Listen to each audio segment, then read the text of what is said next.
Sansig team from memory. Right, the track is clear of personnel. That means that the cars now are released onto the formation lap then for this Galaxy Entertainment Macau GT Cup. Well, one is. Yes, I think Otara was a bit previous there because he's gone without a green flag being shown. The leading car has gone, but only now the green flag. And the race director says, no, don't go. Oh, dear. So engine's off. So ordinarily, you don't go until the green flag is waved. No. Edo Mortara went with the leading car. And the race director then comes to the track and explains to Maro Engel what he wants them to do. But I suspect this is about to be a delayed start. I think you're right. Doors are opening. Yeah, and we may end up with a lap reduction here, depending on what the plan is next. Because they might have to... It seems an innocuous one, but a regulation was breached. Now, seemingly that car needs to start from pit lane, according to the regulations. Yeah. And at the moment, it is following the safety car through the field to line up back on pole position. Yeah. Now that message has gone from the timing screen now. It was there, it's now gone. So maybe the team are arguing about it. Let's find out. But the safety car, or the leading car to give it its correct title at the moment, will make its way to the front, which is where it should be. But Eduardo Mortara is being held by the team. And now on the radio,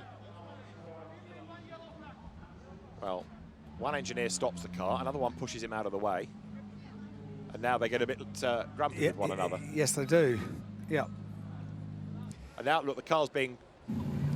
And hopefully they haven't fueled the car absolutely perfectly for the race length. Wow. Unusual.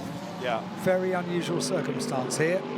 So out of Formula E, this season, Eduardo Mortara is now going to be allowed away, and he'll have to start at the back of the grid. Well, this makes it tasty, doesn't it? Just a bit. Got to hold station, but he does have clear air ahead of him. So, who has got the heavier right foot, Engel or Marciello? Both are Mercedes factory drivers. They come up towards the timing line. The lights are about to change. It's going to be 7 laps then to get the Galaxy Entertainment Macau GT Cup race 1 underway. There's contact straight away as Imperatori goes between the Mercedes. He comes to the outside line. There's drama in the background. Darrell Young is involved. There's mayhem into the first corner. Adeli Fong is involved in all of that as well. There's going to be a stoppage. And so as Eduardo Mortara gets himself through the debris, we've lost Min Heng, we've lost Darrell Young, we've lost, I think, Frankie Cheng's Audi facing the wrong way and Adeli Fong in the barrier. What was it I said about them giving a textbook example of how to get around the Macau gear circuit without problems? Red flag, as predicted. Yeah, it was always going to be, wasn't it? Yeah. So the race is being stopped, and you can see why, with 4 smashed cars, and for the 2nd year in a row, Darrell Young is involved in a big accident in the qualifying race, so the race is suspended. I would offer you that they'll be brought into the pit lane, and when the road is clear, they'll restart behind the safety car from the pits in the same order, rather than restart the race as it was. So, I don't know if we'll get a chance to have a look back at the start of the race. Imperatori was quick off the line, and this was the first thing that happened, if you like. There was contact there, wasn't there? Yeah, but it was Adeli Fong going for a gap between Darrell Young and Min Heng. That was the pinch point. So he got involved, spat Heng around, then Frankie Cheng's Audi goes around, Darrell Young into the barrier, Adeli Fong into the barrier.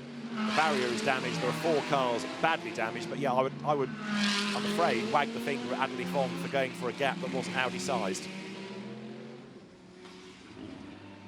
But those are 4 big hits, aren't they? Yeah, they are. And the other always upsetting thing about seeing this sort of thing, that's very expensive. They are incredible machines, expensive machines, and it is very useful. Another look, Lamborghini gets a good start, quick off the line. It was Min Heng, wasn't it, in the Porsche? He came from the outside across on Adeli Fong. Apologies, Adeli. And Min Heng, by moving across, touched the Audi, which had nowhere to go, and then cars just spat left and right. It's a spectacular angle, that, but I don't like it. It's a good job it's a locked off camera. It is, yeah. Yeah, but that's a wrecked Porsche, no doubt about it. That's really sad. Yeah. Cars, as we have another look back at the start of the race, will race at around about 1:05, and then it's all about the build-up to the Sands China Formula 4 Macau Grand Prix here tomorrow. So another look at what was a very bruising start for our GT3 race. Never like to see these cars getting damaged. And I rather fear that some we will not see tomorrow. I fear the same. Yeah, that Porsche particularly looks decidedly broken to me. And last year, Darrell Young's Craft Bamboo Racing team worked wonders to get the car out for race 2. Yeah, we were pretty sure that wouldn't be out, weren't we? Yeah, I mean, it was airborne, wasn't it? It bounced off the barrier at one stage on the run to Lisboa. But there you can see it gets one hit.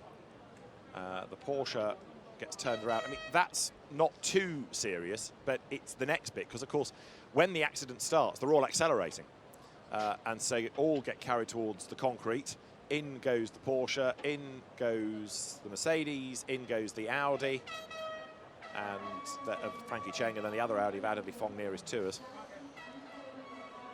So, yeah, big hits all round. And then as the Porsche of Min Heng comes across the road narrows, and that's why one or two pick up some... Mortara gets a bump as well. Yeah, pick up some residual damage as they go through. I hadn't seen that before, but Mortara just got a tap to the right front of the car, didn't he?